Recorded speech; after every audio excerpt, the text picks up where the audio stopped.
तो हाँ गाइस, मैं बहुत दिनों के बाद वापस आया हूँ। कुछ दिनों से चीजें अच्छे नहीं चल रहे थे, इस वजह से मैं वीडियो नहीं डाल पा रहा था। 1 महीना या 2 महीने से मैं लगभग गायब भी हो चुका था। हाँ, मैं अपना सेकंड चैनल पर वीडियो डाल रहा था, लेकिन रेगुलर नहीं डाल पा रहा था। इसी वजह से आई एम सॉरी। और मैं आपसे ये कहता हूँ कि अभी से जो कोई भी मेरा चैनल है, यानी कि मेरा जो 3 चैनल है, Queen B, SB Hindi anime और केवी हिंदी एनिमे, उस तीनों चैनल पर रेगुलर वीडियो आएगा। आप लोग प्लीज उन तीनों चैनल को सब्सक्राइब कर देना। और हाँ, इस चैनल में बहुत दिनों के बाद मैं वीडियो डाल रहा हूँ, तो थोड़ा सा शेयर कर देना, लाइक कर देना और कमेंट भी कर देना। तो आज हम लोग एक नए एपिसोड को शुरू करने वाले हैं। यह एपिसोड ज्यादा चैप्टर रिलीज नहीं हुआ है, लेकिन बहुत बढ़िया है। और मुझे पता भी नहीं है कि किसी ने ऑलरेडी एक्सप्लेन किया हो चुका है या नहीं। अगर आप लोगों ने देखा है तो छोड़ सकते हैं। जिन लोगों ने नहीं देखा है, मैं उन लोगों को एक्सप्लेन कर रहा हूँ। तो खैर, बिना किसी टाइम वक्त गवाए हम लोग एक्सप्लेनेशन की तरफ बढ़ेंगे। तो ये एपिसोड जैसे ही शुरू होता है, शुरू होने के साथ साथ हमें ये दिखाया जाता है कि एक लड़की एक लड़के को सामने तलवार लेके खड़ा है और वो उस लड़के को मारने के लिए भी तैयार है। और आखिरकार उस लड़के को उस लड़की ने मार ही दी है। लेकिन वो लड़का मरने के बावजूद भी बोल रहा था कि तुम अभी भी बहुत ज्यादा खूबसूरत हो। और ये कहते वो हंसता है और हंसते हुए वहीं पर वो अपना आखिरी सांस भी छोड़ देता है। असल में ये एक गेम का कहानी है जिसे हम लोग अभी देख पा रहे हैं। वहीं पर एक लड़का इसी स्टेज को क्लियर करते हुए बहुत ज्यादा खुशी हो रही है कि फाइनली उसने इस स्टेज को क्लियर कर दिया है। इस बात से भी वो बहुत ज्यादा खुश है कि ये गेम बिल्कुल भी क्रैश नहीं कर रहा है, क्योंकि उसने अपना पूरा एफर्ट इस आदमी के ऊपर अपना लगा दिए थे, यानी कि इस गेम की कैरेक्टर के ऊपर। और इस चीज में जो एक बग था, यानी कि इस नलिफिकेशन ऑफ एंगेजमेंट रूट्स में एक बग था, और उस बग को उसने फिक्स कर दिया। इस चीज से वो बहुत ज्यादा खुश है। अभी जो है हमारा मेन एमसी को दिखाया जाता है, जिसका नाम है किम वोजिन। किम वोजिन काम करते करते बहुत ज्यादा थक गया है, क्योंकि उसने ओवर टाइम काम किया है। भी उसके बारे में भी और इस गेम की कंपनी के बारे में भी थोड़ा सा बताया जाता है। वो एक गेम डेवलपर है और वो एक कंसोल गेम डेवलपमेंट स्टूडियो में काम करते हैं, जिसका नाम है रॉ। साउथ कोरिया का नाम जब भी कंसोल गेम के तरफ आते हैं तो उसे माना जाता है कि ये एक वॉइस टैलेंट कंट्री है। और तभी उसी वक्त उस जगह पर एक रॉ नाम के कंपनी आए, जो कि इसी जगह को मरहम लगाने के जैसा हुआ। और बहुत ज्यादा जल्दी ये जो कंपनी है, ये जो स्टूडियो है, ये एक ऐसा जाना पहचाना सा स्टूडियो बन गया जो कि दुनिया में हर कोई इसे पहचानने लगे। और अभी जो किम वोजिन जिस गेम को टेस्ट कर रहे हैं, उस गेम का नाम है AAA गेम। और रॉ ने अपनी पूरी इन्वेस्टमेंट एंड प्रॉफिट दोनों चीज को इस गेम के ऊपर इन्वेस्ट कर दी है। अगर दूसरे शब्द में बताया जाए तो ये गेम अगर नहीं चलता है तो उन लोगों का पूरा कंपनी बर्बाद हो जाएंगे।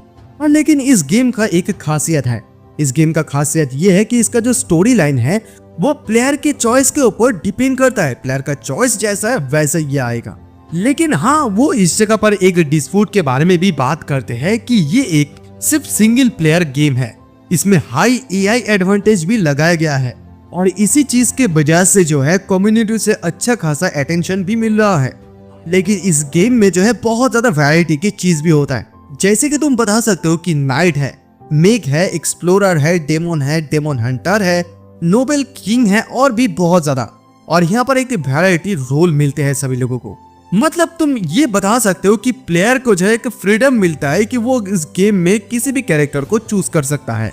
यानी कि दूसरे शब्द में ये बताया जा सकता है कि अगर गेम रैंक करता है तो फिर वो लोग इस गेम से बहुत सारा पैसा कमा सकते हैं। लेकिन सेम टाइम पे सेम बात भी अप्लाई होता है कि अगर ये गेम नहीं चलता है, अगर ये गेम किसी भी हालत में फ्लॉप हो जाता है, तो फिर उन लोगों का जो स्टूडियो है पूरी तरीके से बर्बाद हो जाएंगे। और इसी वजह से किम वोजिन दोबारा से ओवर टाइम करता है और कैरेक्टर को हर एक बार चेक करता है कि वो बेहतर हुआ या नहीं, या उसमें कोई बग है या भी नहीं। और जिस रीजंस के वजह से वो इस कंपनी में कुछ महीनों से ओवर टाइम काम कर रहा है, वो सिर्फ इस कैरेक्टर के लिए, यानी कि एक कैरेक्टर। और इस कैरेक्टर का नाम कुछ अजीब सा है। मैं यहाँ पर प्रोनाउंसिएशन में गलत कर सकता हूँ। इसका नाम यहाँ पर डेल्यूक्यून्स बताया जा रहा है। सॉरी, मैंने यहाँ पर नाम को गलत कर दिया। यहाँ पर नाम होगा उसका डेकुलियन वोन गेरन। भाई बहुत ज्यादा अजीब सा नाम है, नाम को बहुत छोड़ो। और ये जो कैरेक्टर है ये एपिसोड 1 का एक मेन कैरेक्टर है और जिसका बग वो फाइनली कंप्लीट कर चुका है। और ये जो बंदा है ये एक इंटरमीडिएट बॉस है इस गेम का। ऑल्सो ये एक विलेन के नाम पे भी पता चलता है। मतलब ये बता भी सकता हूँ कि ये इस गेम का एक विलेन भी है।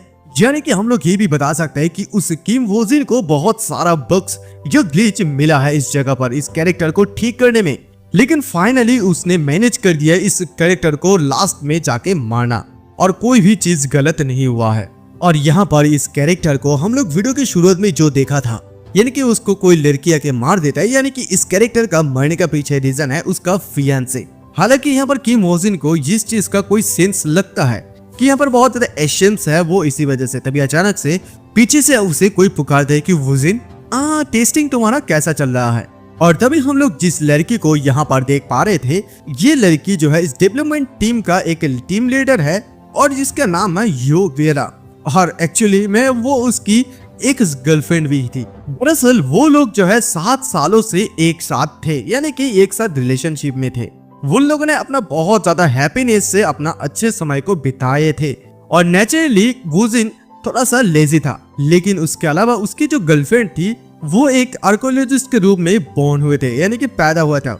उसकी एम्बिशन ये थी कि वो वोजिन को एक अच्छा पर्सन बनाए, लेकिन यहीं पर एक कहानी में ट्विस्ट आया और अचानक से इन द एंड उन दोनों का ब्रेकअप हो गया। अल्टीमेटली यहाँ पर जो वोजिन है वो उसके इतने ज्यादा एफर्ट लगाने के बावजूद भी बदल नहीं सका।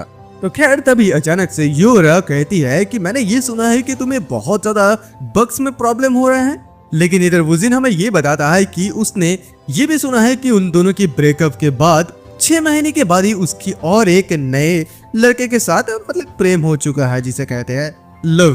तो वोजिन उसकी बात के जवाब नहीं देते हुए वो दूसरी कोई सवाल पूछता है और कहता है कि मैंने सुना है कि तुम्हारा मैन के साथ तुम्हारा बहुत अच्छा चल रहा है। तभी यूरो बताने लगते हैं कि हाँ रूमर सचमुच बहुत ज्यादा जल्दी पर फैल जाते हैं और मुझे भी लगता है कि हम दोनों का अच्छा ही चल रहा है। लेकिन आखिरकार इधर वोजिन को इस बात को सुनते हुए बिल्कुल भी खुशी नहीं हो रही है। तो वोजिन उसे सीधा कह देते हैं कि आई होप कि तुम दोनों का शादी बहुत ज्यादा जल्दी हो जाएंगे। लेकिन यूरो उसे बताने लगते हैं कि तुम बकवासें बंद करो और बग्स के ऊपर काम करो। और वो यूरो उसे ये भी बताने लगते हैं कि तुम्हें यहाँ पर कुछ चीजों में कैरेक्टर के चेंजेस करने की जरूरत है, क्योंकि हम लोग स्टोरी लाइन में एंड में कुछ चीजों को बदल रहे हैं। वोजिन कहता है कि अब दोबारा से तुम लोग बदल रहे हो, लेकिन वोजिन उस कैरेक्टर के बारे में भी बात करते हैं कि क्या तुम लोग सचमुच उस कैरेक्टर को इंटरमीडिएट बॉस बनाना चाहते हो, क्योंकि उसे देख कर कि किलर जैसे लगता है। तो यूरो उसे बता देता है कि खैर यही तो गेम का बहुत ज्यादा एक अच्छा आकर्षण है, यानी कि जो डेलिक्वेंट्स है वो जितनी ज्यादा कहानी आगे की तरफ प्रोग्रेस करेगा वो उतनी ज्यादा जो डेकुलियंस है वो उतनी ज्यादा स्ट्रॉन्गर होगा। और डेफिनेटली ये जो गेम है ये कैरेक्टर यानी कि गेम जो खेल रहा है उसके ऊपर डिपेंड करता है, उसकी चॉइस के ऊपर आफ्टर ऑल। लेकिन तभी यूरो वोजिन को एक बात कहते हैं, क्या तुम इस चीज के बारे में जानती हो कि इस गेम में जो कैरेक्टर है वो तुम्हारे जैसा है, यानी कि तुम्हारा मॉडल जैसा है। ये सुनता वोजिन कहता है कि क्या? तो यूरो उसकी मजाक उड़ाने लगता है, कहता है कि क्या तुमने इस चीज को नोटिस नहीं किया है, क्यों तुम दोनों एक दूसरे जैसे लगते हो। लेकिन वोजिन उसे ये कहता है कि मैंने तो सिर्फ उस आर्टिस्ट के साथ सिर्फ दोबारा ही मिला, मतलब दूसरी बार ही मिला हूँ। लेकिन यूरो बताने लगती कि हाँ इसी वजह से तो जैसे मैं मिला हूँ उसके साथ साथ उसे फिनिश कर दिया गेम में।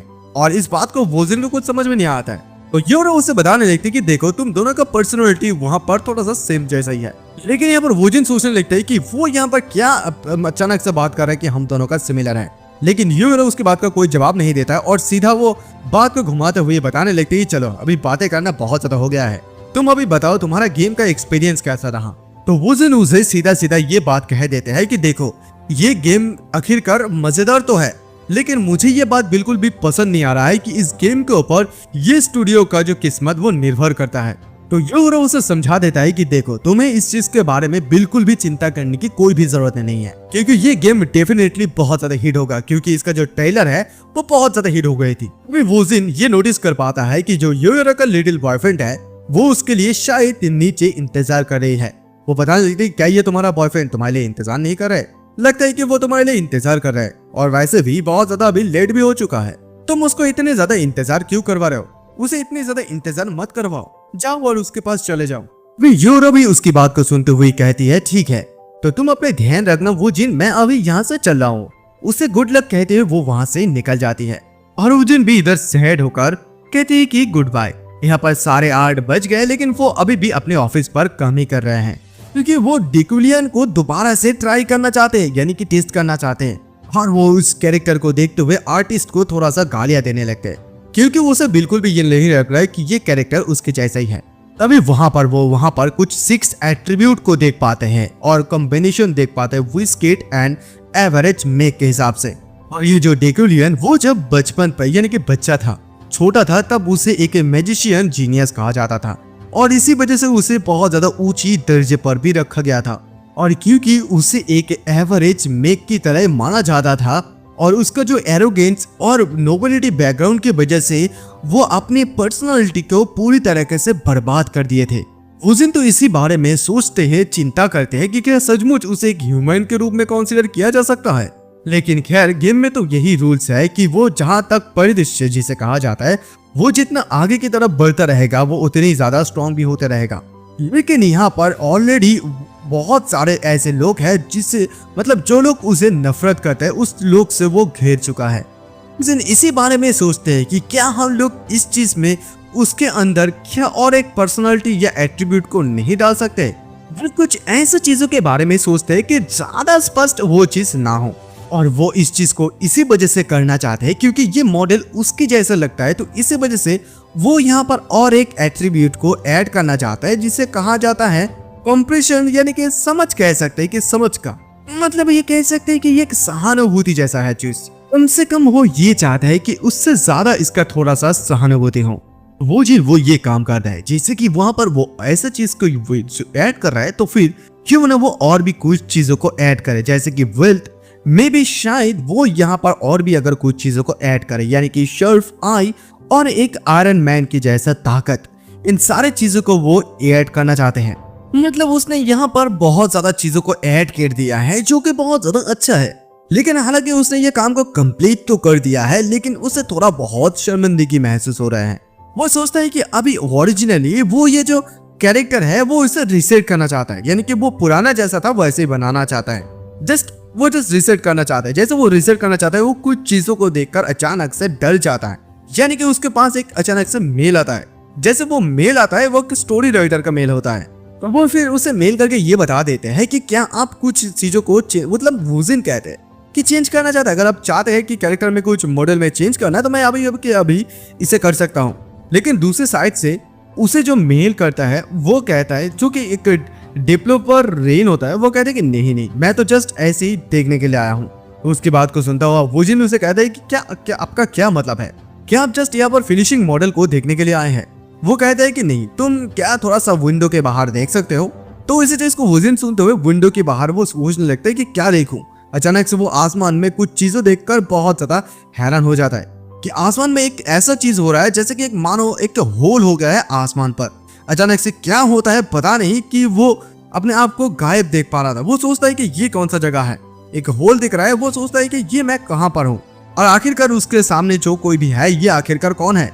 और तभी अचानक से उसे किसी की आवाज सुनाई देते हैं जो कहने लगता है कि बच्चे, तुम्हें जो है उस चीज से पूरी तरह से सावधान रहने की जरूरत है, उस चीज से, क्योंकि ये जो डेलुकियंस है वो कोई टेम्परमेंट नहीं है। हालांकि वो अभी हेजिटेट कर रहा है लेकिन उस दुनिया में वो ऐसा कोई भी चीज नहीं है जिसे वो नहीं कर सकता है, यानी कि वो कोई भी चीज को कर सकता है।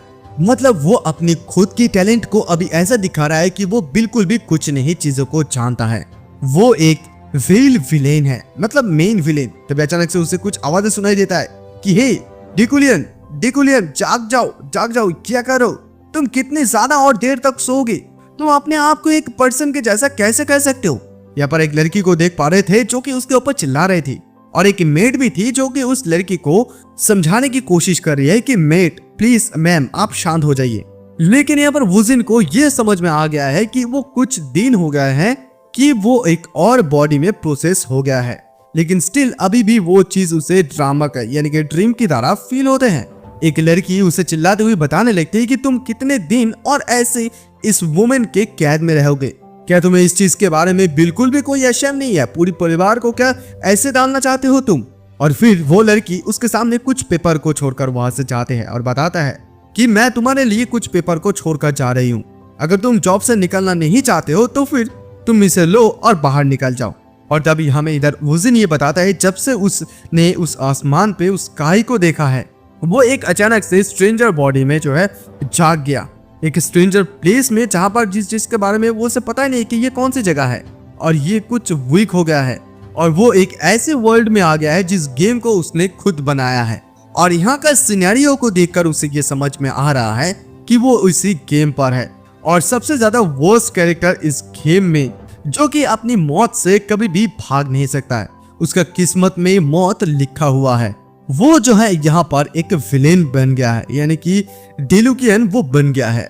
यानी कि समझ पा रहे हैं, वो जिन जो अभी गेम के कैरेक्टर में आ गया है डेलुकियन की कैरेक्टर में। उसके बाद इधर उजिन वो मन मन यही सोचने लगता है कि वहां पर आते हुए उसे एक हफ्ता बीत गया है, यानी कि एक हफ्ता से ज्यादा हो गया है। अभी वो जो है डेकुलियंस की बेडरूम पे सोए हुए है, यानी कि ये उसका ही बेडरूम है। सबसे पहले वो जब इस जगह पर आया था वो ये सोच रहा था कि ये उसका सपना था, लेकिन जैसे जैसे समय बीतता गया वो रियलिस्टिक चीजों को फील कर पा रहा था। तब उसने जो है अपनी लाइफ का इस ट्रूथ को उसने एक्सेप्ट कर लिया था। उसे ऐसा लग रहा था उसके जो है ये मरण होने से पहले, यानी कि उसने जब आसमान में जो चीजें देखा था, यानी कि लाइटिंग स्ट्राइक, शायद उसकी वजह से वो मर गया है, इसी वजह से वो अभी आफ्टर लाइफ में है। लेकिन जो कुछ भी चाहे हो जाए, उसे तो एक चीज मानना ही पड़ेगा, यानी कि वो एक चीज को मान रहे हैं कि अभी लिटरली वो एक विलेन बन गया है। यानी कि वो एक जिस गेम को डेवलप किया है उसी गेम के विलेन के अंदर वो अभी है, जो कि डेकुलियन है। और वो जो है इस गेम का एक मिडिल बॉस है। इससे कोई भी फर्क नहीं पड़ता है कि वो कौन सा रूट को लेता है, और वही प्रॉब्लम का सबसे बड़ा रूट है और एनिमी हर एक जगह पर है। और उसने जो है काउंटलेस कैरेक्टर को ऐसे बहुत ज्यादा दर्द को दिया है, लेकिन उसे ये बिल्कुल भी समझ में नहीं आ रहा कि वो जस्ट एक विलेन के नाम पे कैसे खत्म हो सकता है। और यहाँ पर सबसे बड़ा प्रॉब्लम उसे और एक चीज को बारे में लग रहा है कि उसे बिल्कुल भी इस चीज के बारे में आइडिया नहीं है कि अभी स्टोरी के वो कौन सी मोमेंट पर है। अभी जिस चीज के बारे में उसे अच्छे तरीके से पता है वो चीज ये है कि उसके पास अभी कितनी ज्यादा मना बचा हुआ है, और उसे इस चीज के बारे में भी अच्छी तरीके से पता नहीं है कि ये मना कब खत्म हो जाएगा। उसने ऐसा चीज के लिए कभी भी पहले से प्रिपेयर नहीं था। और जब वो ये बात को कह रहे थे तब वो ये मजाक नहीं कर रहे, इंक्लूडिंग उसके साथ साथ दूसरे लोग भी। यानी कि पता नहीं कि इस गेम को डेवलप करने के दौरान उन लोगों ने इस गेम को कितनी बार टेस्ट किए थे, लेकिन इस कैरेक्टर जो है ये कैरेक्टर सिर्फ एक ही बार सरवाइव करते हैं। ये जैसे एक ऐसा कैरेक्टर है जो कि एक विलेन के रूप में यहाँ पर क्रिएट किया गया है, जिसे जो है मरना उसका तय है। और उसका जो सर्विस है, यानी कि सर्व करने का तरीका है, वो सिर्फ एक मिडिल बॉस का ही है कि भी वो वहां पर कुछ दस्तावेजों को देख पाता है, यानी कि डॉक्यूमेंट्स को देख पाता है जो कि उस लड़की ने उसके लिए छोड़ कर गई थी। और ये चीज में लिखा था कि professor Deculians of the imperial university, basic understanding of magic and mana. और जिस लड़की ने इस चीज को वो जब सो रहे थे तब यहाँ पर फेंक कर चले गए थे, वो उसकी सौतेली बहन है, छोटी बहन है, और उसकी नाम है येरेल। और ये जो येरेल है वो इस घर के जो है हेड के रूप में माना जाता है इस डेकुलियन प्लेस के।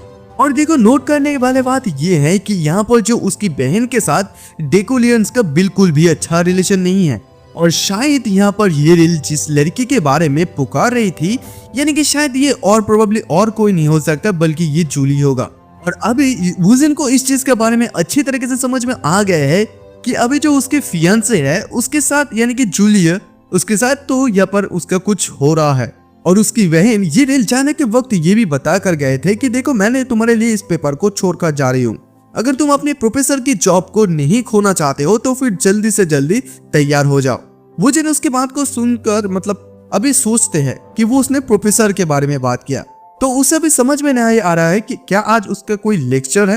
वो इस सारे चीज को देखते हुए सोचने लगता है कि मुझे तो शायद जाना चाहिए, लेकिन वो इस चीज के बारे में भी सोचते हैं कि वो उसने इससे पहले कभी भी लेक्चर नहीं दिया है, लेकिन उसे कुछ ना कुछ चीज तो करना ही होगा कुछ इन्फॉर्मेशन को एकत्रित करने के लिए। और यहाँ पर तभी उसे कुछ प्राइमरी सर्वाइवल गोल दिया जाता है जिस गेम का ये चीज नेसेसरी होता है, यानी कि उसे कुछ साइड क्वेस्ट दिया जाता है जो कि यूनिवर्सिटी में जाके उसे लेक्चर देना होगा और उसका स्कोर करेंसी होगा +0.5। इसी चीज को वो जिन नोटिस कर पाता है कि उसके चेहरे के ऊपर ये एक कुछ लिखे जो होता है, यानी जो नोटिफिकेशन कहते हैं, वो उसके चेहरे के सामने फ्लोट कर रहा है। ये शायद वो लग रहा है कि हाँ अभी येरेल ने उसे जाने के बारे में बात की है तो शायद अभी उसे जो है जाना चाहिए। देखो मुझे ये भी समझ में आ रहा है कि यहाँ पर बहुत सारे रास्ते हैं कि जिस येरेल के लिए जो डेकुलियंस है वो मारा गया था बहुत सारे रास्ते की वजह से। यानी वो यहाँ पर जो स्टोर करेंसी है वो सबसे ज्यादा क्वाइट इंपॉर्टेंट है, लेकिन उसे ये बात बिल्कुल भी समझ में नहीं आ रहा था कि आखिरकार वहां पर जाके उसे क्या ही लेक्चर देना है। शायद यहाँ पर माइट भी किसी को इस चीज के बारे में चिंता हो सकता है, लेकिन वो अभी ठीक है। दिस बॉडी हैज एट्रीब्यूट, यानी कि उसने उस बॉडी पे कुछ एट्रीब्यूट भी डाला था। जो एट्रीब्यूट सबसे पहला था कि समझ, और ये जो चीज है इस चीज को वो एक्टिवेट किसी भी हालत में कर सकता है, लेकिन इसके लिए उसे जो है माना कंज्यूम करना होगा। और उस दिन को इस चीज के बारे में भी बहुत ज्यादा अच्छी तरीके से पता है कि वो जब डेकुलियन बना उससे पहले उसने इस कैरेक्टर के अंदर कुछ एट्रीब्यूट को डाल दिए थे, मतलब कुछ एम्पैथी यानी कि जिसे सिंपैथी कहते हैं वो भी वो गेन कर सकता है। और ये एक यूनिक ग्रेड का एट्रीब्यूट है जो कि गेम के खत्म होने के कगार में जब होता है गेम, तब ये चीज उभर कर आता है। और प्रोबेबली उसे लग रहा था कि यहाँ पर कुछ हिडन इफेक्ट भी हो सकता है। हालांकि अभी उसे जो ये क्लोथ्स या बेडरूम है ये सब कुछ चीजों को अनफेमिलियर जैसा लग रहा था, लेकिन समय बीतते जैसे जा रहा है वो इस चीज से यूज्ड टू होते आ रहा है। उसे ऐसा लग रहा था कि वो अपनी पूरी लाइफ में डेकुलियन की तरह ही मतलब जी आया था। यूजुअली वो जब ऐसे कपड़े को पहनते थे वो उसे बहुत ज्यादा अनफेमिलियर यानी कि अच्छा नहीं लग रहा था ऐसा कपड़ा, लेकिन रेगुलरली इस चीज को पहनने के साथ साथ अभी उसे बहुत ज्यादा कंफर्टेबल और बहुत ज्यादा सूट भी कर रहे हैं उसके ऊपर। और ये जो है उसकी और एक अनदर एट्रीब्यूट है जो कि है डिग्निटी और यहाँ पर धमकी, और वो जो है देखने में भी बहुत ज्यादा खूबसूरत है यानी कि अच्छा है। और उसे जैसे जो अभी लग रहा है कि उसके जो ये कैरेक्टर है वो उसे अभी ये कह रहा है ये बॉडी कि अभी ये बॉडी मेरा है, और वो कुछ ऐसा भी बात नहीं करना चाहते हैं जो कि बहुत ज्यादा असेबल लगे, यानी कि कंसिडरिंग करे रूट की तरह कि मोजिन को एक फॉर्मेलिटी जो कि उसे बहुत ज्यादा रीड गिट लग रहा था, मतलब लगता था अभी उसे वो ये नेचुरल फील होता है। और हालांकि उसका यहाँ पर मेन पर्पस ये है कि उसे जो है इंफॉर्मेशन एकत्रित करना होगा। अभी जो हालांकि वो लेक्चर देने के लिए जा रहे हैं उसे ये नथिंग बट नेचुरल लग रहा है, क्योंकि वो जो है एक नोबल फैमिली के एक सुपीरियर मेंबर है। लेकिन वो तभी कम उजिन के बारे में यानी कि खुद के बारे में सोचते हैं कि वो साउथ कोरिया का एक नॉर्मल लड़का है जो कि ऑब्जेक्टिवली टॉल है और थोड़ा सा हैंडसम है, लेकिन अगर वो किसी के साथ भी जाता है थोड़ा बहुत भी वहां पर कुछ हो जाता है वो पहले से ही उससे ब्रोकअप कर लेते हैं, यानी कि वो उसकी एक्स गर्लफ्रेंड के बारे में भी सोचती है, जहां पर उसकी गर्लफ्रेंड ने उसे लेजी कहा था। हाँ शायद वो ऐसा ही था, लेकिन इस बार वो अपने आप को ऐसे खो नहीं सकते हैं, यानी कि वो अपने गार्ड को कभी भी डाउन नहीं करेंगे। और जैसे वो एक लग्जरियस कार में उठने लगता है और वो सोचने लगता है कि ये पहली बार है कि मैं अपनी लाइफ में इतनी अच्छी कार को देख पा रहा हूँ, एक्सपेंसिव कार को। और ऐसे अगर वो ऐसे लग्जरियस कार को एक्सपेंसिव कार को देखते हैं तो फिर वो उसे उसकी एक्स गर्लफ्रेंड थी उसकी वो बॉयफ्रेंड के बारे में सोचती है, और उसके बारे में सोचते हुए उसे जलन भी होता है। और तभी अचानक से वहीं पर वो एक लड़के को देख पाते, वो उसे देखते ही सोचने लगता है कि ये आखिरकार कौन है, क्योंकि उसे तो बिल्कुल भी इस चीज के बारे में पता नहीं है। आखिरकार वो लड़का उसे कहते हैं कि प्रोफेसर गुड आफ्टरनून, ये कहते हुए उसे कुछ डॉक्यूमेंट्स देते हैं। और फिर इसी चीज को देखते हुए वुजिन मने मन सोचने लगता है कि ये कौन हो सकता है, क्या ये डेकुलियंस का कोई असिस्टेंट है या शायद उसकी सिक्योरिटी भी हो सकता है। तो अभी वो उसे लड़के को बताता है कि क्या तुम विजर्ड हो। तभी वो लड़का अचानक से ये सुनते हुए बताने लगता है कि मैं आपको 3 सालों से सेवा कर रहा हूँ, आप ये क्या बात कर रहे हैं। तभी डेकुलियन उसे कहता है कि मैं तो जस्ट मजाक कर रहा हूँ। और डेकुलियन जैसे इस डॉक्यूमेंट्स को देखते ही वो सोचने लगता है कि मैंने ये सोचा था कि ये कोई लेक्चर मटेरियल्स होगा, लेकिन ये तो जस्ट एक स्क्रिप्ट है जिसे मुझे पढ़ना होगा। इसे पूरी इंफॉर्मेशन कंटेंट मतलब कंटेंट के बारे में इंफॉर्मेशन है, लेक्चर में जो कुछ भी मुझे बोलना पड़ेगा एकदम शुरू से लेकर एंड तक। मैं तो ये सोच रहा था कि उसने शायद खुद ही इन सारे चीजों को प्रिपेयर किया है, लेकिन मुझे अभी ये समझ में आ रहा है कि वो कितनी ज्यादा अनटैलेंटेड पर्सन है और शायद इस लड़के ने बहुत अच्छे काम किया है। तभी वो कहता है कि गुड, तुमने बहुत अच्छे काम किया है। और इस बात को सुनते वो लड़का एकदम से शॉक होकर कहते कि सॉरी आप क्या कह रहे हैं। तभी अचानक से डेकुलियन उससे कहते हैं कि जब तक हम लोग ना हमारा डेस्टिनेशन तक पहुंच जाए तब तक तुम थोड़ा सा रेस्ट कर लो। और इसी बात को सुनते वो ड्राइवर भी शॉक में रह जाता है कि मास्टर कभी भी किसी का इतनी ज्यादा तारीफ बिल्कुल भी नहीं करते हैं। तभी वो लड़का कहता है कि हाँ सर मैं समझ सकता हूँ। ये कहते हुए वो रेस्ट में लगता है। और यहाँ पर डेकुलियन वो समझ में उसे आ जाता है कि उसका जो ये पर्सनैलिटी है वो कितनी ज्यादा भयानक पर्सनैलिटी है, यानी कि अगर वो किसी दूसरे पर्सन का तारीफ भी कर देते हैं ये उसके लिए सर दर्द की काम है। मतलब सच में उसे समझ में नहीं आ रहा था कि डेकुलियंस कुछ ऐसा बंदा भी हो सकता है। लेकिन अभी वुजिन को ये समझ में आ रहा है कि जो डेकुलियन को जो चेतना है वो उसकी चेतना को खा रहा है। जब वो जो मैनर मेंशन से बाहर निकल रहा था तभी अचानक से ड्राइवर उससे कहता है कि सर हम लोग पहुंच गए हैं। जैसे ही वुजिन नीचे की तरफ उतरता है वो उसी डेकुलियंस का वर्क प्लेस को देख पाते हैं जो कि इंपीरियल यूनिवर्सिटी है। यूनिवर्सिटी बहुत ज्यादा बड़ा होता है। वो सोचता है कि क्या यही वो एरिया है जिस लेटर में नोट था, क्या वो रेट्रो हॉल वही है जिस हॉल में उसे जो है लेक्चर देना होगा। और तभी उसके अंदर कुछ स्टूडेंट्स लोग उसके बारे में डेकुलियंस के बारे में बात करते हैं।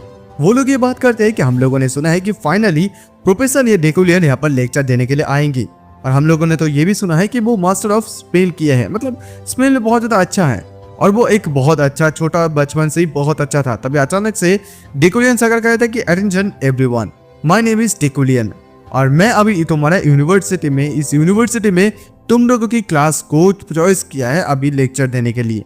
नाउ मैं अपना लेक्चर को शुरू करता हूँ। कुछ लड़की लोग तो उसे देखते ही बहुत ज्यादा खुश हो जाते हैं क्योंकि उसे बहुत ज्यादा हैंडसम लग रहे थे, बहुत ज्यादा स्मार्ट और कूल भी। लेकिन तभी अचानक से किसी को हम लोग देख पाते हैं जो कि बहुत ज्यादा गुस्से में है और वो कहती है कि एटलीस्ट हम लोग मिले, यानी कि इसका फादर का जो ये जो लड़की है उसके फादर की वो एनिमी है। और तभी वो डेकुलियंस को देखकर एक कमीना कहता है अभी पता नहीं कि ये लड़की आखिरकार है कौन।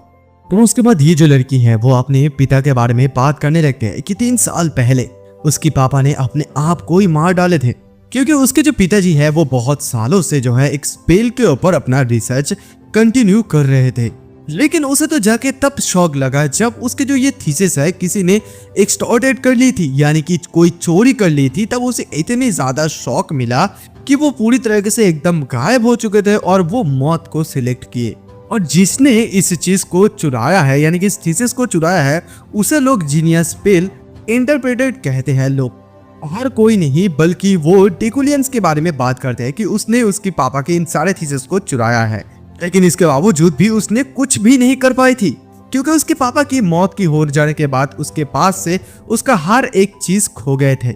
वो एक नोबल फैमिली के होने के नाते भी उसके पास जितनी भी सारा वैल्यूएबल चीज थे वो सारे चीजों को उसने खो दी, इंक्लूडिंग उसकी फैमिली का जो हाउस है वो भी और उसकी जो टेरिटरी है उससे भी। एंड आखिरकार उसके पास तो ना कोई घर था, यानी कि वो एक ऑर्फन बन गए थे, अनाथ। इसी वजह से उस दिन से उसने एक प्रतिज्ञा ली थी, यानी कि उसने ये प्रतिज्ञा ली है कि उसने उसकी पापा के जो हत्यारा है, यानी कि जो वो कमीना है जिसकी वजह से ये सब कुछ चीजें हुआ है, उसके पास से वो बदला लेंगे। और ये प्रतिज्ञा करने के बाद ही वो जो है जैसे तैसे इस एम्पायर रॉयल यूनिवर्सिटी में ज्वाइन होने के लिए सक्षम हो गए थे। और इसी जगह पर जो है डेकुलियन वो एक प्रोफेसर है, वो अपनी इनोरमस एफर्ट के साथ, और वो ये भी कहने लगते हैं कि दूसरे स्टूडेंट्स को तो इस चीज के बारे में बिल्कुल भी पता नहीं है, लेकिन उसे इस चीज के बारे में बहुत ज्यादा अच्छी तरीके से पता है कि यहाँ पर वो जो स्पेल के स्किल के बारे में सिखाता है ये सब कुछ उसकी पापा का ही अचीवमेंट थे, लेकिन डेकुलियन ने सिर्फ इसे चोरी कर ली थी।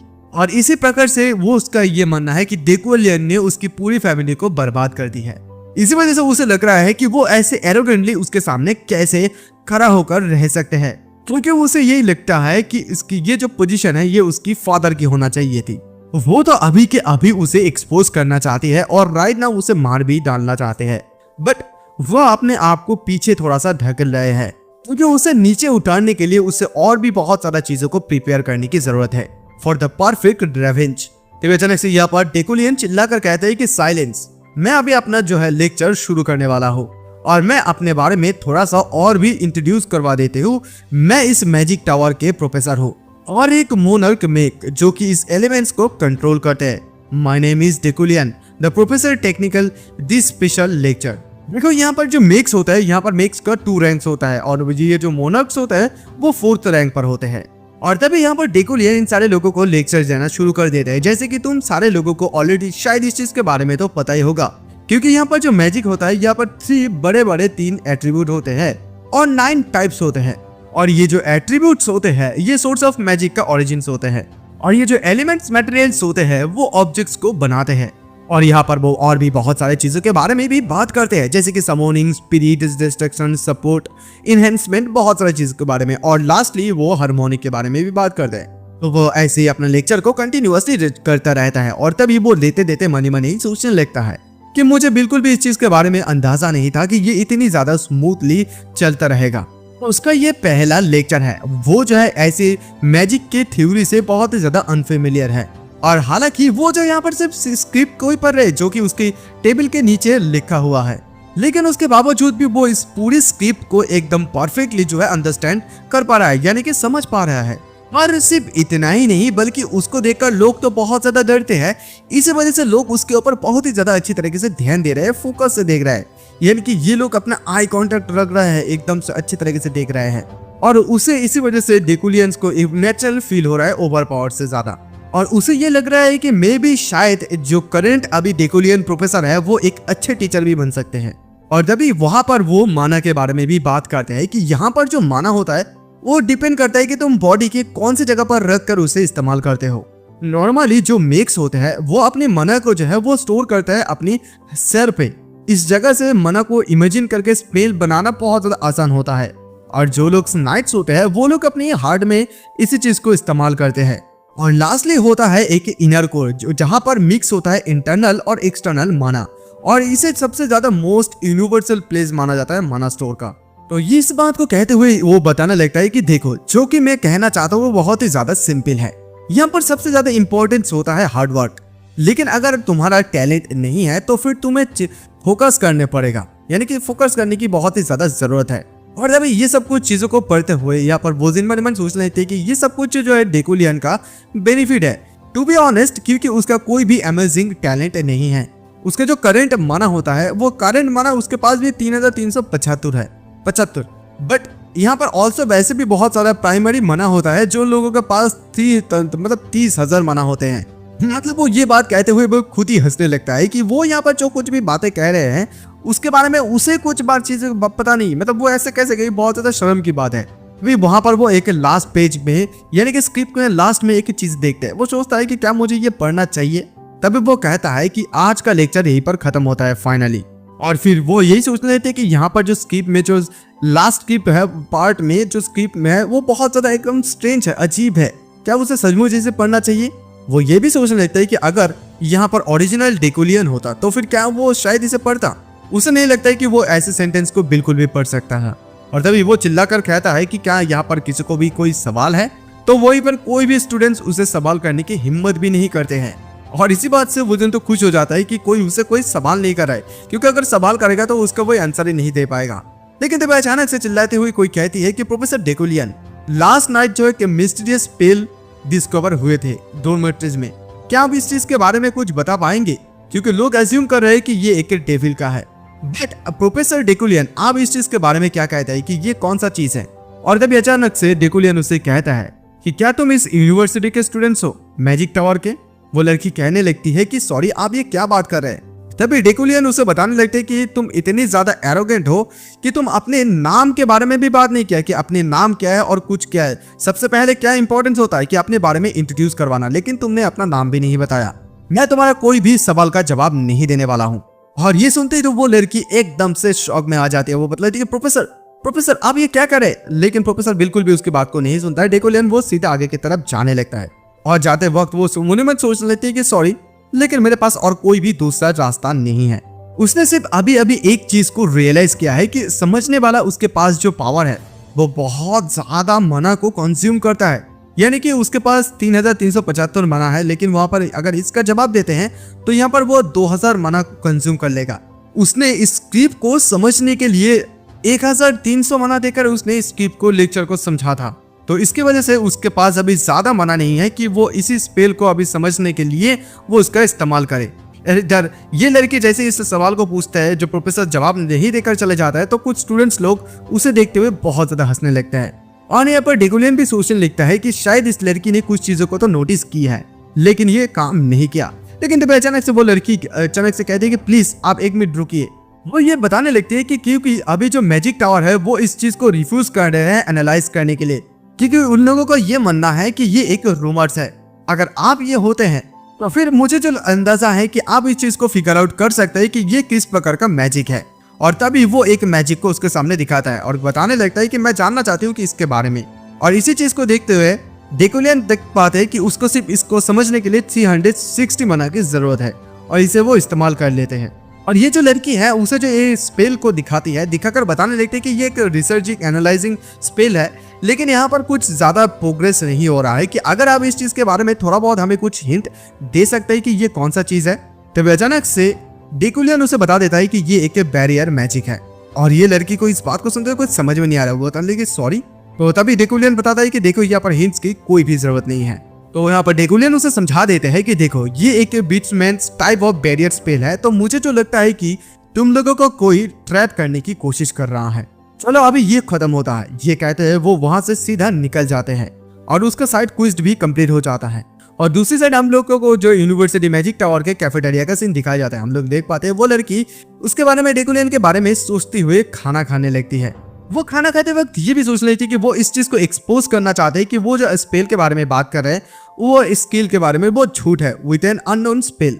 लेकिन तभी अचानक से डेकुलियन ने क्या किया कि वो उन लोगों के सामने, इतने सारे स्टूडेंट्स के सामने उसे इडियट बना दिया, मतलब सभी लोगों के सामने हंसी का पत्र बना दिया। इसी वजह से उसने अपना नाम नहीं बताया था और इसी वजह से उसे बहुत ज्यादा एम्बेरसमेंट फील हुआ था। ऐसा लग रहा था कि वो जैसे मर ही जाएगा। अभी उसे ये लग रहा है कि वो शायद बहुत ज्यादा फ्रस्ट्रेटेड था, इसी वजह से उसने ये कह दिया कि ये एक बैरियर वाला स्पेल है। और क्योंकि ये चीज बहुत ही ज्यादा डिफिकल्ट एक मैजिक होता है, तो इस चीज को नापने के लिए एक पैरामीटर्स की जरूरत पड़ता है, लेकिन उसने कोई भी पैरामीटर्स का इस्तेमाल ही नहीं किया। और उसने जो स्पेल को चुरा कर लेकर आया था लास्ट नाइट, जब इस चीज को डोरमेट्री के गेट पर इसे टेस्ट किया जा रहा था। सबसे पहले तो ये बात उसे बहुत ज्यादा अजीबोगरीब लगा था, लेकिन यहाँ पर जो रिसर्चर्स को जो स्किल्स होता है उसे इम्प्रूव करने के लिए ये चीज बहुत ज्यादा इंपॉर्टेंट है, मतलब जो फ्रेशमैन होता है उन लोगों के लिए। और तभी वो ये सब कुछ बातें को सोच रही थी, अचानक से उसके पीछे एक लड़की दौड़ते हुए आती है और चिल्लाने लगती है कि एफ्रेन एफ्रेन। और फिर वो इसी मैजिक के बारे में बात करती है कि कल जो मतलब दरवाजे के उस मैजिक स्पेल के बारे में बात हुई थी। मतलब ये लड़के सीधे भाषा में ये समझा देते हैं कि यहाँ पर जो डेकुलियन ने जो कुछ भी बातें किया था कि बैरियर के बारे में वो सच है, यानी कि वो सच निकला।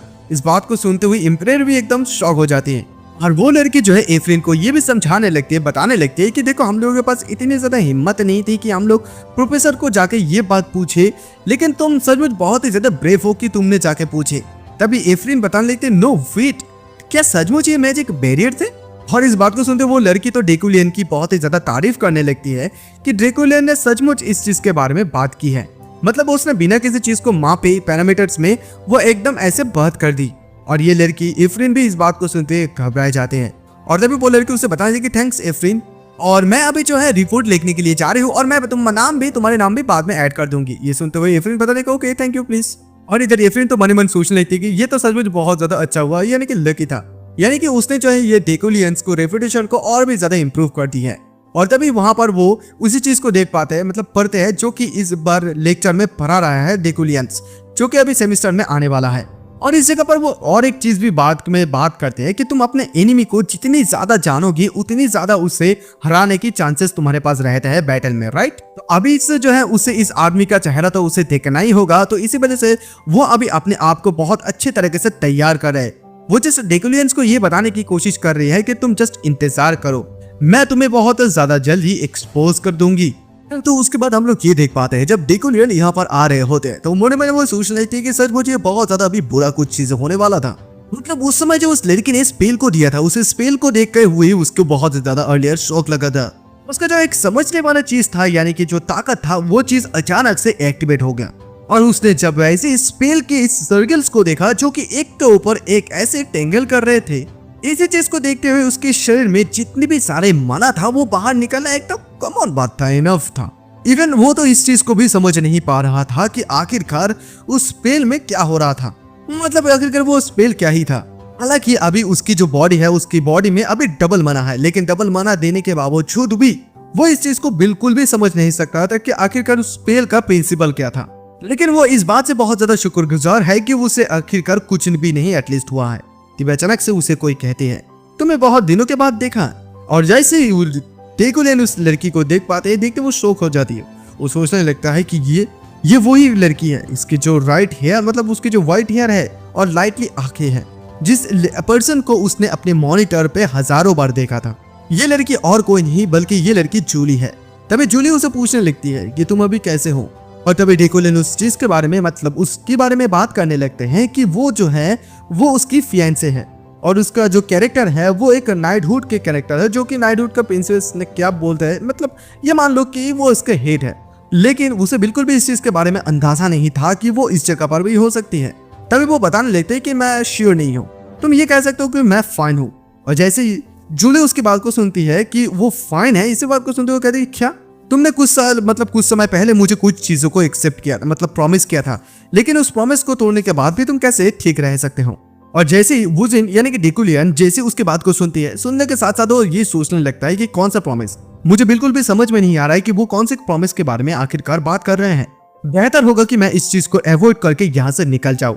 वो तभी कहता है कि मुझे सचमुच ये चीज याद नहीं है कि तुम किस चीज के बारे में बात कर रहे हो। ये कहते हुए वो आगे की तरफ जा रहे हैं, लेकिन जूली उसे रोक दे रही है और बताता है कि क्या तुम यहाँ से भागने की कोशिश कर रहे हो, क्या तुम दोबारा से भागने की कोशिश कर रहे हो। और डेकुलियन उसके एक्शन को देखते हुए समझ जाते हैं कि वो बिल्कुल भी उसे यहाँ से नहीं जाने दे सकते हैं। तभी डेकुलियन एक बहाना बनाकर बता देते हैं कि देखो मुझे कुछ समय से जो है बहुत ज्यादा बुखार था और बुखार की वजह से मैं बहुत सारी चीजों को भूल चुकी हूँ, इसी वजह से मैं उस प्रॉमिस को बिल्कुल भी अच्छी तरीके से याद नहीं कर पा रहा हूँ।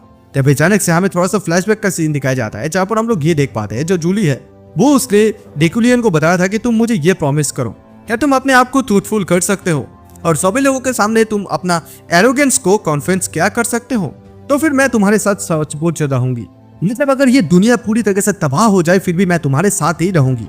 और इसी बात को कहते हुए वो रोने लगती है जूली और बताने लगती है कि मुझे लगता है कि मैं गलत थी, मैं तुम्हारे ऊपर विश्वास करके, यू मे गो, तुम अभी यहाँ से जा सकते हो। ये कहते हुए जूली उसके सामने से रोते हुए जाने लगती है और डेकुलियन भी कहते हैं कि ठीक है। डेकुलियन भी वहां से जाने लगते हैं और तभी हमें जो है उसकी और उस डेकुलियन की मैरिज के बारे में थोड़ा सा बताया जाता है, एंगेजमेंट के बारे में। जो डेकुलियन है वो एक टैलेंटेड मेक है और जो जूली है वो भी एक टैलेंटेड नाइट है। तो वहीं पर हम लोग एक आदमी को देख पाते जो कि इन दोनों के बारे में बात करते हुए बहुत ज्यादा खुशी हो रहे थे, क्योंकि अगर ये दोनों एक साथ रहेंगे तो पॉलिटिकल्स और ब्लाइट लाइन दोनों ही बहुत ही ज्यादा स्ट्रांग होगा। वो आदमी बहुत ज्यादा खुश है इन दोनों से, यानी कि उन लोगों का जो ये यूक्लाइन और फ्रेडियंस, ये दोनों फैमिली, इन दोनों नोबल फैमिली का ब्लड लाइन है। मतलब इस शादी में जो है किसी का भी बोल सकते हो तुम कि कोई प्रॉब्लम नहीं है। यहाँ पर जो जूली है वो इस बात को सोचने लगती है कि ये उन लोगों के जो घर के लिए यानी कि हाउस होल्ड के लिए बहुत ज्यादा बढ़िया है। इवन हालांकि वो उसे प्यार नहीं करते हैं उसके बावजूद भी, लेकिन हालांकि इन दोनों फैमिली के ये बहुत ज्यादा जल्दी रियलाइज हो गया है कि ये जो उसका टैलेंट है वो बिल्कुल भी फास्ट प्लेस में एग्जिस्ट ही नहीं करते हैं। लेकिन यहाँ पर वो जो है अपने चीजों के बारे में बिल्कुल भी एक्नॉलेज चीजों को नहीं की थी, बट उसने जो है दुनिया को झूठ बोला और झूठ बोलकर वो जो है ये बताया कि वो स्पेल का एनालाइज का जीनियस है और ये बोलकर वो एक प्रोफेसर बन गया। और कुछ चीजों के इंसिडेंट्स के बाद जो है वो अपने आप को रोकने लगे और उसके साथ साथ यहाँ पर जो दोनों फैमिली है यानी कि यूक्लियन फैमिली और फ्रेडियंस फैमिली, ये दोनों ही इस चीज को छुपाने की कोशिश कर रहे थे और इस चीज के बारे में उससे जूली को बहुत ज्यादा अच्छी तरीके से पता है कि ये दोनों फैमिली इस चीज को इसी वजह से कर रहे हैं क्योंकि वो दोनों जो फैमिली है वो दोनों फैमिली कभी भी गॉसिप का टॉपिक नहीं बनना चाहते हैं। वो लोग बिल्कुल भी नहीं चाहते हैं कि वो लोग जो कुछ भी चीजें को कर रहे थे वो पब्लिक के सामने एक्सपोज हो जाए। लेकिन जूली इस चीज को बिल्कुल भी बर्दाश्त नहीं कर पा रही थी, यानी कि वो इस लवलेस मैरिज से तो ठीक था लेकिन वो ऐसे झूठ के सामने नहीं खड़ा हो सकते हैं। और एक नाइट्स के रूप में यही वो उसका कॉन्विक्शन था और इसके उस सारे बातों को सुनते हुए डेकुलियन भी बताया था कि हाँ मैं तुम्हारे बात से एग्री करता हूँ कि मैं ये सब कुछ करने के लिए तैयार हूँ। इस बात को सुनते हुए जूली भी बहुत ज्यादा खुश हो गई थी उस समय, लेकिन उसने ये सब कुछ चीजों को नहीं किया था, यानी कि डेकुलियन ने जूलिया के जो प्रॉमिस है वो एकदम एंड तक नहीं निभा पाए। इसी बात से जूली बहुत ही ज्यादा गुस्से में है। खैर उसके बाद यहाँ से जैसे सीन शिफ्ट होता है हमें इंपीरियल यूनिवर्सिटी मैजिक टावर का सीन दिखाया जाता है और इस गेम में जो है ये जो इंपीरियल यूनिवर्सिटी है ये एक बेस्ट यूनिवर्सिटी है इस गेम पे और ये जो मैजिक डिपार्टमेंट है ये सबसे ज्यादा टॉप में रैंक करता है ये सारे डिपार्टमेंट से। और डेकुलियन जब इसी जगह पर आते हैं जगह को देखते हुए बहुत ज्यादा खुश हो जाता है क्योंकि ये जगह उसे बहुत बढ़िया लग रहे थे। यहाँ का जो कैंपस है ये का कैंपस बहुत बढ़िया है और यहाँ का जो गार्डन है वो बहुत ज्यादा अच्छा है क्योंकि यहाँ पर देखभाल अच्छी तरीके से किया जाता है। और ये जो अमेरिकन जो कॉलेज का कैंपस है इसी चीज का उसे याद दिलाते हैं। और उसने जब इस गेम को बनाया था तो दिन रात एक करके उसकी टीम कर मिलकर इन सारे जगहों को उन लोगों ने बनाया था। अगर किसी वो दूसरे इंसान के शरीर में अगर आता तो फिर वो इस जगह को, इस कैंपस को बहुत ज्यादा अच्छी तरीके से एक्सपीरियंस कर सकता था। और तभी अचानक से उसे कुछ चीजें नोटिस होता है, वो अचानक से पीछे से धक्का मारता है एक बंदा उसके ऊपर और वो बंदा सीधा नीचे गिर जाता है। और ये बंदा को देखते हुए डेकुलियन सोचने लगते ये तो वही बंदा है। वो बंदा कहता है आई एम सॉरी, मैं प्रोफेसर के साथ मिलने के लिए थोड़ा सा जल्दी में हूँ, इसी वजह से ऐसा हुआ। तो डेकुलियन उसे देखते ही सोचने लगती कि अरे ये तो वही बच्चा है, मैं थोड़ा सा सोचा था कि ये कौन है। तो तभी डेकुलियन उसे कहते कि अच्छा ये तुम हो ज़ोरो। लेकिन तभी अचानक से वो लड़का उसे कहता है कि क्या मैं ज़ोरो नहीं हूँ, मैं एलन हूँ। तब ये सुनता हुआ डेकुलियन कहता है कि अच्छा मैं मिस्टेक करके ये बात किया। तो वो लड़का कहता है कि ठीक है कोई बात नहीं है। लेकिन वो लड़का मन में सोचने लगता है कि आखिरकार ये ज़ोरो कौन है। खैर उसके बाद हम लोग देख पाते हैं कि डेकुलियंस की ऑफिस का सीन, जहाँ पर वो लड़का डेकुलियन के साथ उसके ऑफिस रूम पे अंदर चले जाते हैं। तो इस चीज में देख मतलब वहां पर डेकुलियन के हाथ में एक स्क्रिप्ट होता है, एक डॉक्यूमेंट्स होता है। उसे देखते हुए डेकुलियन बताता है कि अच्छा तो फिर तुम मेरे साथ मिलने के लिए इतनी ज्यादा जल्दी में इसी वजह से थे। वो लड़का एलन बताने लगता है कि हाँ प्रोफेसर, क्योंकि यहाँ पर एक स्पॉन्सर का लिस्ट है, यानी कि स्पॉन्सरशिप का लिस्ट है जो कि नए मेक्स है इस साल का। और तभी हमें इस मैजिक टावर के बारे में बताया जाता है कि ये एक रियल वर्ल्ड का रिसर्च फैसिलिटी की तरह एकदम सेम है। तो इसी जगह पर भी पैसों का बहुत ज्यादा जरूरत पड़ता है मैजिक को डेवलपमेंट करने के लिए। तो यहाँ पर जो मैजिक टावर के जो प्रोफेसर होता है वो नए मेक्स के ऊपर स्पॉन्सर करता है, मतलब जो मेक्स रोथेड होता है, काबिल होता है। अभी अचानक से वो लिस्ट को जब चेक करने लगता है कि एक जो नाम होता है वो बहुत ज्यादा गोल्ड तरीके से शाइनिंग कर रहा था। शायद उसे ये लग रहा था कि ये डेकुलियंस का एट्रीब्यूट की वजह से हो सकता है, यानी कि वेल्थी मैग्नेट, यानी कि पैसों के बारे में बात करते हैं, और पर शार्प आइसलाइट होता है और भी बहुत सारी चीजों के बारे में। और इसी लिस्ट को देखते हुए उसे ये भी समझ में आ रहा है कि इसके पीछे जो पर्सन हो सकता है, शायद उस पर्सन से उसे बहुत ज्यादा पैसा भी मिल सकता है। और इस लिस्ट में ऐसे और भी बहुत सारे हैं। और तभी उनमें से उसे और एक लड़की का तस्वीर दिखाई देता है जो कि है इफ्रस का, वो भी बहुत ज्यादा ब्राइट कर रहे थे, यानी कि इसका नाम है एफ्रेना लूना। और क्योंकि वुजन इस जगह पर डेकुलियन के शरीर के अंदर है, तो इसी वजह से वो इस लड़की के बारे में, इस कैरेक्टर के बारे में अच्छी तरीके से जानते हैं कि यहाँ पर जो ये लड़की है उसने अपने फादर को खोया था, वो भी डेकुलियंस की वजह से। However, वो एक चीज को नोटिस कर पाता है कि एफ्रेना लूना चाहे उसके पास कोई भी स्पॉन्सरशिप नहीं है। ये सुनते हुए वो लड़की बताने लगती कि क्या एफ्रेना लूना, मुझे लगता है कि आई थिंक आपसे सभी लोग डरते हैं इसी वजह। तो डेकुलियन जैसे इस बात को सुनते वो मन में सोचने लगती कि शायद सभी लोग इसी बात से बहुत ज्यादा डर रहे थे, अगर मैं उसे स्पॉन्सर कर दूं तो फिर कैसा होगा। वो असल में बहुत ज्यादा वो टैलेंटेड है, इसी वजह से वो मैजिक टावर पर भी बिना किसी हिचकिचाहट में आ पाए, without having gone the academy, यानी कि बिना एकेडमी में गए वो यहाँ पर आ पाए। हालांकि ये जो एफ्रेना लूना है ये डेकुलियंस का एनिमी है, नहीं सॉरी ये कह सकते हैं हम लोग कि डेकुलियन इज हर एनिमी, यानी कि उसके एनिमी डेकुलियन है। अगर मैं चीजों को ऐसे खेलूं जैसे कि गेम पे कहानी पे पहले से ही सिलेक्ट कर चुका हुआ है, तो शायद एंड तक हम लोग दोबारा से मिल पाएंगे। और यहाँ पर वो इस विलेन के फेट के बारे में बात किया जाता है कि एक ऐसे विलेन जिसका फेट में यही लिखा है कि पूरी दुनिया जो कि उसकी मौत के पीछे पड़ा हुआ है, लेकिन जो लोग उसके मौत के पीछे पड़ा नहीं हुआ है, इसी वजह से वो और भी ज्यादा स्ट्रॉन्गर बन जाते हैं। In the game Deculians die in countless way, यानी कि बहुत सारा तरीके के माध्यम से डेकुलियंस मर जाते हैं। सबसे पहला अगर तरीका बताया जाता है कि स्वॉर्ड के तरीके, यानी कि उसका स्वॉर्ड जब पहाड़ में घुसा गया था, और एक बार नाइफ उसके सर पे लग गया था, और एक बार जो है वाइन ग्लास में पॉइजन मिलाकर, और एक बार एयर स्ट्राइक से दौरान उसका मौत हो गया था। ऐसे बहुत सारे मेथड्स के माध्यम से वो मरा था। मतलब ये फैक्ट ये है कि वो जो मरने वाला चीज है वो बिल्कुल भी उसके पास से बदलने नहीं वाले हैं। लेकिन अगर वो इस जगह पर जिंदा रहना चाहता है, यानी कि जीवित रहना चाहता है, तो फिर उसे इस जगह पर कुछ डिफरेंट चॉइसेस को बनाना होगा। ये चॉइस जो ऐसे चॉइस को बारे में सोचना होगा जिस चॉइस को डेकुलियन जो ओरिजिनल डेकुलियन है वो बिल्कुल भी इस चीज के बारे में कभी भी नहीं सोचेगा। और फिर वो उस जगह पर साइन कर देते हैं और बता दे कि ठीक है एलन, तुम इन सारी चीजों को अपने साथ ले जा सकते हो, हाँ लेकिन तुम यहाँ से कुछ किताबों को भी उधार ले जा सकते हो जो कि मैं अभी के अभी जाने से पहले लिख दूंगा। ये सुनता हुआ ये एलन बताने लगता है कि ठीक है सर मैं समझ सकता हूँ, गुड बाय प्रोफेसर।